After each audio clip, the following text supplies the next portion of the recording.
Ladies and gentlemen, my name is Iwao Funahashi of Kaneka Corporation. I came from Japan this time. So, first of all, congratulations on the launch of the generic quality of life new product. So, also thank you very much for inviting us such kind of party, and also I appreciate so much for giving us the chance to talking about our ingredient. So, this is today's agenda. First of all, I will introduce our company profile first. After then, I'd like to talk about our dietary ingredient, including ubiquinol, Kaneka QH, licorice flavonoid, Kaneka flavonoid, and N-acetylglucosamine, and Kaneka higher group, and Lactobacillus brevis. This is a Kaneka KP8. Just my presentation is approximately 30 minutes, so that your kind patients would be highly appreciated. So this is the outline of our Kaneka Corporation. Our Kaneka Corporation is a leading technology-oriented chemical company. So our company established September 1st, 1949. Total employee about 8,000 people, and annual sales is about 45 billion US dollars. And also the R&D people is approximately 800 researchers. That is more than 10% of the total employees of Kaneka. This slide shows the Kaneka global network, and as you can see, we have the plant, manufacturing plant, and office in the world, in the US, Europe, and in Asia. And also the last year, we established the Kaneka India in Delhi this time. From now, I'd like to talk about variable food supplement, ubiquinol. This is the active form of coenzyme Q10. And generic product, UB Active QH. This logo is the center of this slide.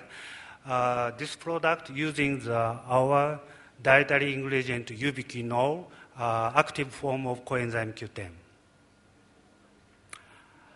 First slide is what is CoQ10?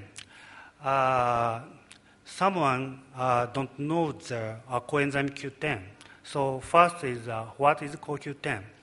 CoQ10 is a fast-solved vitamin-like substance which exists in all cells in the body. Its primary role is a vital component in cellular energy production. And also that reduced form ubiquinol is the only endogenously synthesized lipophilic antioxidant. So probably you know the CoQ10. This is especially ubiquinol is essential for the mitochondrial function. Ubiquinol and ubiquinone is related the production of ATP in the cell. You know the ATP is cellular energy. Ubiquinol activates the ATP production, and also the ubiquinol quenching the ROS. Probably you know that is a reactive oxygen species.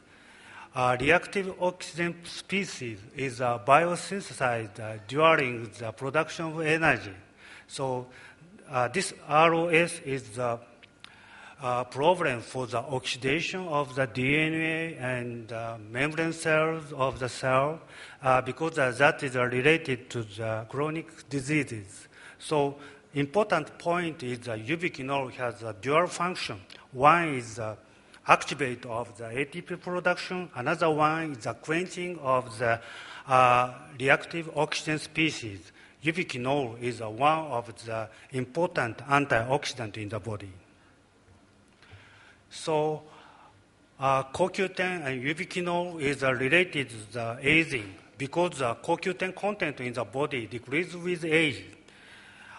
For example, 20 years, the level of CoQ10 is set as 100%. In such case, 80 years in the heart, the remaining CoQ10 level is only about 40%. That is the reason why CoQ10 and ubiquinol is related to the aging.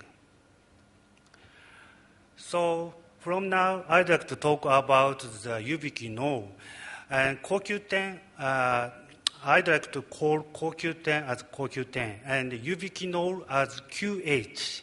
CoQ10 is an oxidized form of coenzyme Q10. QH is a ubiquinol and reduced of coenzyme Q10. Physicochemical difference between CoQ10 and QH is very, very small because ubiquinol has a ketone bond, and also the ubiquinol is a hydroxy bond.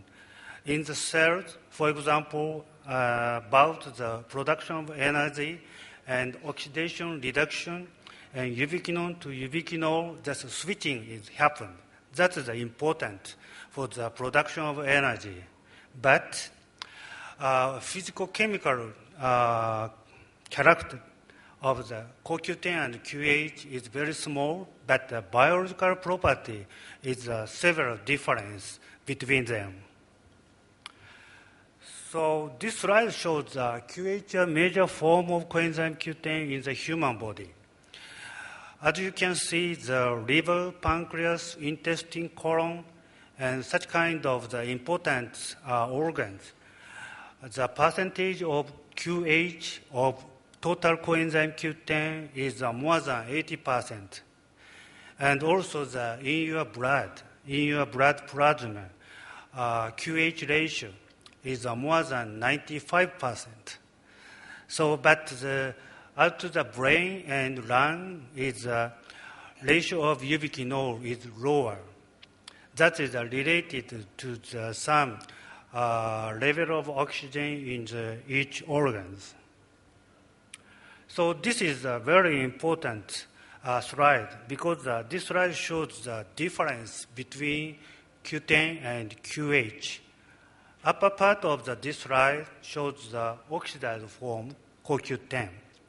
When you take a coenzyme Q10, in such case, the Q10 has to be converted to QH in the small intestine cells by using energy and enzyme. That is a very important point.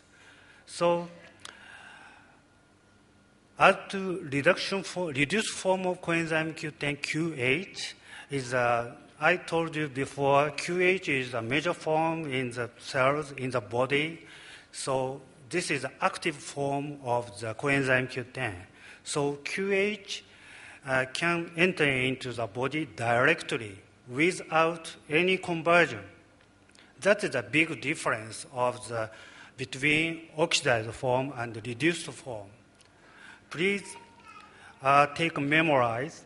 So the reduced form can enter into the body without any changes. That means the QH is a natural form and a pre-converted form of coenzyme Q10.